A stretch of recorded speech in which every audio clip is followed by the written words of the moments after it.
रेवाड़ी में आयोजित 2 दिवसीय फुटबॉल प्रतियोगिता में रेवाड़ी जिले ने गुरुग्राम जिले की टीम को 3-0 से हराकर ट्रॉफी अपने नाम की। इस खेल प्रतियोगिता के समापन कार्यक्रम के दौरान खेलों में देश और हरियाणा का नाम रोशन करने वाले योगेश्वर दत्त और बबीता फोगाट खिलाड़ियों का हौसला बढ़ाने के लिए रेवाड़ी पहुंचे। योगेश्वर दत्त ने कहा कि हरियाणा खेलों में नंबर 1 है, लेकिन उसमें रेवाड़ी कहीं नहीं है।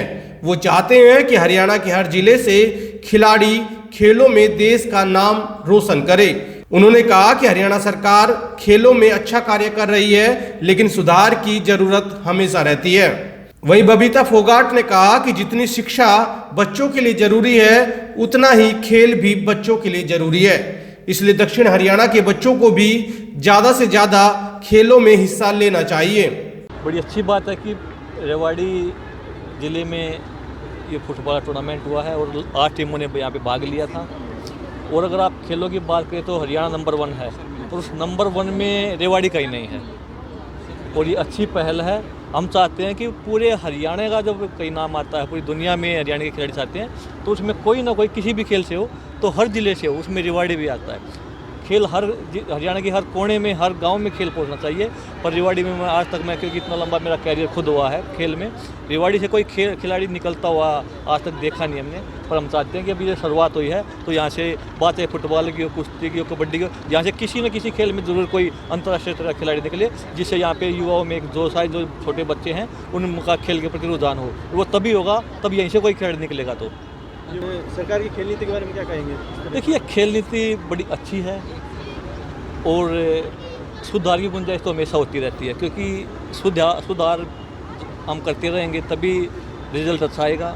हमारी मेडल टैली बड़ी अच्छी है। गेम्स की बात हो या किसी भी टूर्नामेंट की बात हो, वर्ल्ड चैम्पियनशिप की बात हो, एशिया चैम्पियनशिप की बात हो, तो बड़े अच्छी परफॉर्मेंस हरियाणा के खिलाड़ियों की रहती है जब देश हमारे विदेश में जाते हैं, देश का नाम रोशन करते हैं। और ग्रास रूट पे मेरा मानना है कि हमें ज़्यादा मेहनत करने की जरूरत है। अगर हम खेलों में विश्व शक्ति बनना चाहते हैं तो ग्रास रूट पे और ज़्यादा मेहनत की जरूरत है। जो युवा बच्चे हैं, जो 10 साल 12 साल अखाड़े में जाता है या किसी बॉक्सिंग अकेडमी में जाता है, तो उसको वहीं से उसको एक अच्छा पुश देने की ज़रूरत है।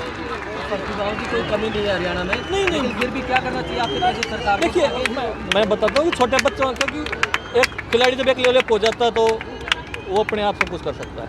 पर जब एक बच्चा घर से निकलता है, अखाड़े में तो किसी भी सेंटर में जाता है, तो उसके पास शूज़ नहीं होते, उसके पास अच्छा डाइट खाने के लिए पैसे नहीं होते। उस टाइम पे हम जब बच्चों को अडॉप्ट करेंगे, बच्चों को गोद लेंगे, सरकार सुविधा जो देती है उनको पहुंचाए।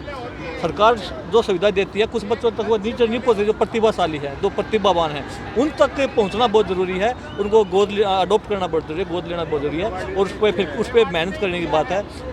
लाइक चाइना की तरह में देखना चाहिए, रशिया की तरह में देखना चाहिए, तब वो काम कर सकते हैं। तभी यहाँ से हम खेल महाशक्ति बन के उभरेंगे।